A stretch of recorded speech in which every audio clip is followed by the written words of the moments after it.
High, আমি সুব্রত। তা আজকে যে ভিডিওটি বানাতে চলেছি সেটা কিন্তু মূল যে সব জেনারেল কাস্ট ছাত্রছাত্রী আছেন বা আপনারা চাকরির জন্য খাটছেন, তা আপনারা কিভাবে ইডাব্লিউএস সার্টিফিকেট বা ইকোনমিক্যালি উইকার সেকশন সার্টিফিকেটটি বানাবেন সেই নিয়ে মূল ভিডিও।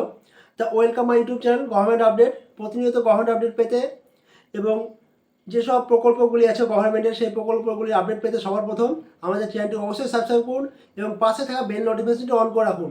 তাহলে আমাদের ভিডিওগুলো সর্বপ্রথম এবং দ্রুত আপনাদের কাছে পৌঁছাবে। এবং যারা ফেসবুক পেজ থেকে দেখছেন অবশ্যই পেজটিকে ফলো করুন। তো আজকে যে বিষয় ইডাব্লিউএস এই সার্টিফিকেটটি আপনি কীভাবে বানাবেন, এই সার্টিফিকেটটি কাদের জন্য সেই নিয়ে আজকে ভিডিও। তো ইডাব্লিউএস সার্টিফিকেট যেটা ইকোনমিক্যালি উইকার সেকশন, অর্থাৎ যেসব জেনারেল ছাত্রছাত্রীরা আপনারা চাকরির জন্য খাটছেন বা প্রিপারেশন নিচ্ছেন বা এক্সাম দিচ্ছেন, তাদের সংরক্ষণের জন্য এই সার্টিফিকেটটি বানানো জরুরি। কিন্তু এই সার্টিফিকেটটি কিন্তু জেনারেল কাস্টে সবাই বানাতে পারবে না। যাদের অর্থনৈতিক দিক দিয়ে যেসব ফ্যামিলি পিছিয়ে সেই সব ছাত্রছাত্রীরা কিন্তু বানাতে পারবে। সেজন্য কিছু আপনার গাইডলাইন দিয়েছে, সেই গাইডলাইনগুলো আমি আপনাদেরকে স্ক্রিনে যে বিজ্ঞপ্তি আছে সেই বিজ্ঞপ্তির মাধ্যমে পড়ে পড়ে বোঝাবো। তো চলুন দেরি না করে আপনাদেরকে বিজ্ঞপ্তিটা পড়ে পড়ে বোঝাই এবং কীভাবে আপনারা আপনাদের যে ইডাব্লিউএস সার্টিফিকেট অ্যাপ্লাই করবেন সেটাই কিন্তু আমি আজকে বোঝানোর চেষ্টা করব বা বোঝাবো। তা দর্শক বন্ধু দেখতে পাচ্ছেন আপনাদের সামনে কিন্তু স্ক্রিনে শো হচ্ছে যে আপনাদের ইডাব্লিউএস সার্টিফিকেট কী নথি লাগবে এবং কারা আবেদনের যোগ্য। তা এই বিষয়টি কিন্তু আপনাদেরকে পড়ে শোনাবো এবং আমি স্পষ্ট করে আপনাদের বোঝানোর চেষ্টা করব। তো দেখতে পাচ্ছেন এখন ঘরে বসেই পান ইডাব্লিউএস সার্টিফিকেট। কোন নথি লাগবে এবং কারা আবেদন করবেন জানুন। তো দেখতে পাচ্ছেন যে আপনাদের ইকোনমিক্যালি যে উইকলি সার্টিফিকেটটি আছে জেনারেল কাস্টদের জন্য, সেটাই কিন্তু এখানে বোঝানোর চেষ্টা করব আমি।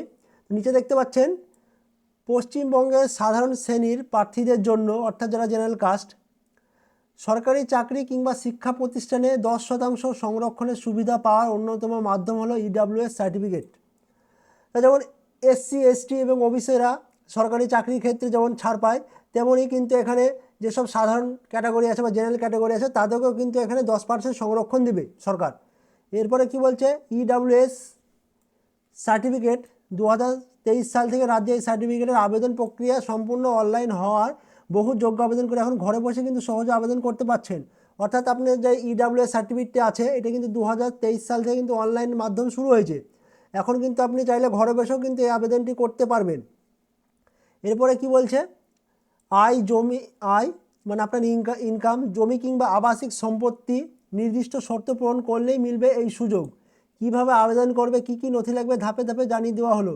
তা আপনাকে আবেদন করার জন্য যে আপনার ইনকাম বা আপনার জমি বা আপনার বাসস্থানের যেসব সার্টিফিকেট আছে সেগুলো কিন্তু লাগবে এবং কীভাবে আবেদন করবেন, কি কি নথি লাগবে ধাপে ধাপে জানিয়ে দেওয়া হবে এই বিজ্ঞপ্তির মাধ্যমে।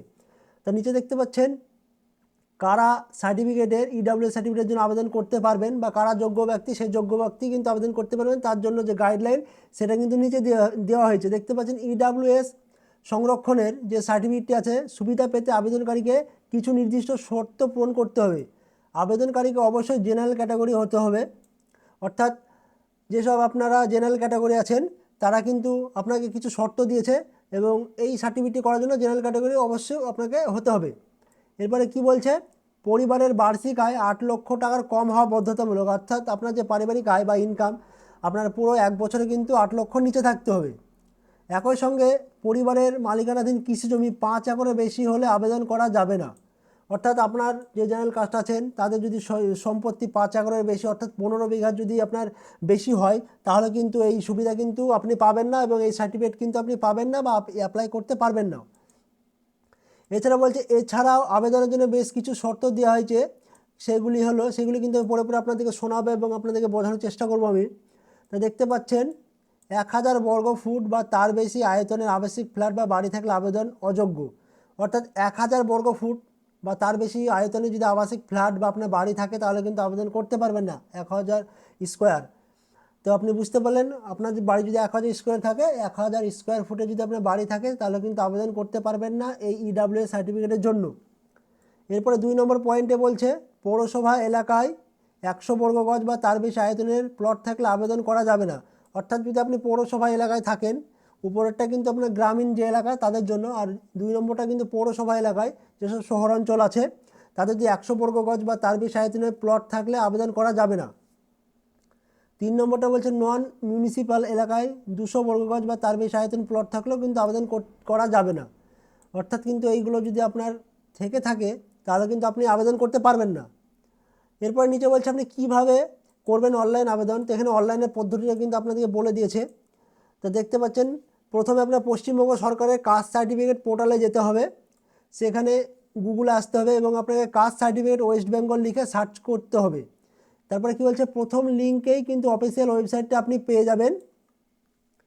তারপরে দেখছে হোম পেজে apply for EWS A click করলে শুরু হবে আবেদন প্রক্রিয়া। তা আপনাকে সহজ ভাষায় কিন্তু বলে দিয়েছে আপনাকে গুগলে যেতে হবে। গুগলে আপনাকে যাওয়ার পরে সার্টিফিকেট অফ ওয়েস্ট বেঙ্গল লিখতে হবে, লেখার পর আপনাকে সার্চ করতে হবে। সার্চ করার পরে কিন্তু আপনার যে হোম পেজে আপনার কিন্তু প্রথম যে অপশানটি থাকবে অ্যাপ্লাই ফর ইডাব্লিউএস সার্টিফিকেট, সেই আবেদন প্রক্রিয়াগুলি কিন্তু আপনাকে ফিল আপ করতে হবে। এরপরে কি বলছে, এরপরে ফর্মে স্টেট বা সেন্ট্রাল কোন ফরম্যাটের সার্টিফিকেট আপনি চান সেটা কিন্তু আপনি তা নির্বাচন করতে হবে। এরপর জেলা, আপনার মহকুমা, আপনার ব্লক বা পৌরসভা আপনাকে বেছে নিতে হবে। এরপরে বলছে অর্থাৎ নাম, তারপরে আপনার বাবার নাম, এরপর আপনার ফোন নাম্বার, এরপর আপনার ইমেল বা আপনার খাদ্যসাথী বা আধার নাম্বার এখানে কিন্তু দিতে হবে। আপনার জন্ম তারিখ, আপনার জন্মস্থান সব তথ্য সঠিকভাবে কিন্তু আপনাকে দিতে হবে। এরপরে বলছে ঠিকানার তথ্য পূরণ করতে হবে। বর্তমান ও স্থায়ী ঠিকানা একই হলে ইয়েস অপশানে আপনাকে কিন্তু ক্লিক করলে কিন্তু হবে। কিন্তু আপনারা দেখা গেলো এই জায়গাটা একটু আপনাকে বলি, আপনি যে ঠিকানা হয়তো আপনার গ্রামে একটা বাড়ি আছে, অর্থাৎ আপনি গ্রামের বাড়ি থেকে হয়তো অন্য কোনো গ্রামের বাড়ি থাকে, সেই ক্ষেত্রে কিন্তু আপনাকে যে ক্রাইটেরিয়া বা যে ওখানে অপশানগুলি থাকবে সেই অপশানগুলি কিন্তু আপনাকে সঠিকভাবে ফিল আপ করতে হবে। তারপর নিচে বলছে আপনার ধর্ম, লিঙ্গ এবং এলাকার 2 জন দায়িত্বশীল ব্যক্তির রেফারেন্স দিতে হবে। অর্থাৎ আপনি কোন ধর্মের এবং আপনার লিঙ্গ মেল না পুরুষ সেটা কিন্তু আপনাকে দিতে হবে এবং কিন্তু আপনার এলাকার 2 জন দায়িত্বশীল ব্যক্তি কিন্তু আপনার রেফারেন্স লাগবে আপনার সার্টিফিকেটে, কিন্তু সেটাও কিন্তু আপনাকে আপলোড করতে হবে রেফারেন্স। এরপর বলছে একটি পাসপোর্ট সাইজ ছবি আপলোড করতে হবে, সেটি কিন্তু 100 কেবির মধ্যে হতে হবে। এরপর আপনার নিজের ও পরিবারের আয়ের উৎস, আপনার চাকরি, কৃষি, ব্যবসা যা কিছু আছে তার সঠিক বিবরণ এবং পরিবারের মালিকাধীন জমি, ফ্ল্যাট বা প্লটের কিন্তু তথ্য দিতে হবে আপনাকে অ্যাপ্লাই করার সময়। এরপরে হচ্ছে প্রয়োজনীয় নথি যেগুলি আপলোড করতে হবে বা সঙ্গে নিতে হবে। অর্থাৎ আপনি ফর্ম ফিল আপের সময় যেসবগুলি আপনাকে আপলোড করতে হবে সেইগুলি কিন্তু আপনাকে এক এক করে আমি স্টেপ বাই স্টেপ কিন্তু বোঝানোর চেষ্টা করব বা আপনাকে বোঝাবো। এরপর দেখছেন আবেদনপত্রের সঙ্গে কয়েকটি গুরুত্বপূর্ণ নথি যুক্ত করা বাধ্যতামূলক। এর মধ্যে রয়েছে 1 নম্বরে কিন্তু দিয়েছে আপনাকে আধার কার্ড বা রেশন কার্ড আপনাকে আপলোড করতে হবে। এরপরে বলছে আবেদনকারী ও বাবা মায়ের ভোটার কার্ড এবং প্যান কার্ড কিন্তু লাগবে। এরপরে 3 নম্বরে দেখতে পাচ্ছেন জন্মের প্রমাণপত্র, যেমন বার্থ সার্টিফিকেট বা মাধ্যমিক অ্যাডমিট কার্ড দিলেও কিন্তু আপনার হবে। এরপরে 4 নম্বর বলছে স্থানীয় বিডিওর দেওয়া ইনকাম সার্টিফিকেট। এই ইনকাম সার্টিফিকেটটা কিন্তু আপনি অনলাইনের মাধ্যমে কিন্তু করতে পারবেন বাড়িতে বসেই। 5 নম্বরটা বলছে বাসস্থানের প্রমাণপত্র বা ডোমিসাইল সার্টিফিকেট। বাসস্থানের প্রমাণ আপনার জমির বা রেকর্ড দিতে পারেন, অথবা আপনি এসডিও থেকে যে ডোমিসাইল সার্টিফিকেট পান সেটা যদি আপনি অনলাইনে বের করেন সেটাও কিন্তু এখানে শো করতে পারবেন। এরপরে বলছে জমির পট্টা বা দলিল, সেটাও কিন্তু আপনাকে দিতে হবে। তো এখানে আমি বলে রাখি যে বাসস্থানের প্রমাণপত্র ডোমিসাইল সার্টিফিকেট এটাও কিন্তু অনলাইনে হয়।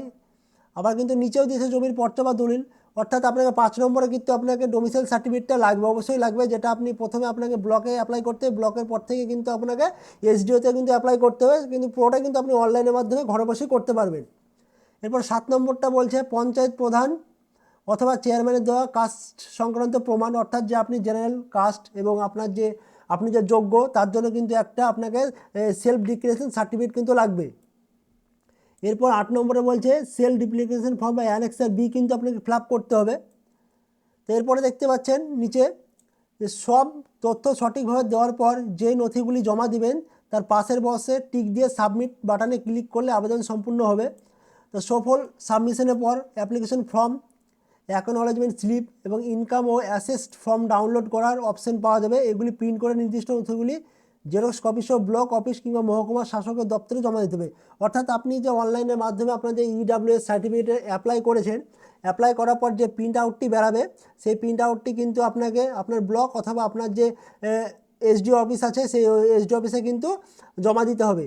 তো আপনাদেরকে পড়ে আমি শোনালাম যে আপনার কীভাবে কারা যোগ্য এই ইডাব্লিউএস সার্টিফিকেটের জন্য, কারা আবেদন করতে পারবেন, ইডাব্লিউএসের সার্টিফিকেটের গুরুত্ব কী, আপনার সরকারি যে চাকরি আছে সেখানে কত % আপনি সংরক্ষণ পাবেন, কিভাবে অ্যাপ্লাই করতে হবে সেটা কিন্তু আমি একদম পড়ে আপনাদেরকে সহজ ভাষায় বুঝিয়ে দিলাম। তো আমার ভিডিওটি যদি ভালো লাগে অবশ্যই লাইক শেয়ার একটা সাবস্ক্রাইব করে দিবেন আমাদের চ্যানেলকে।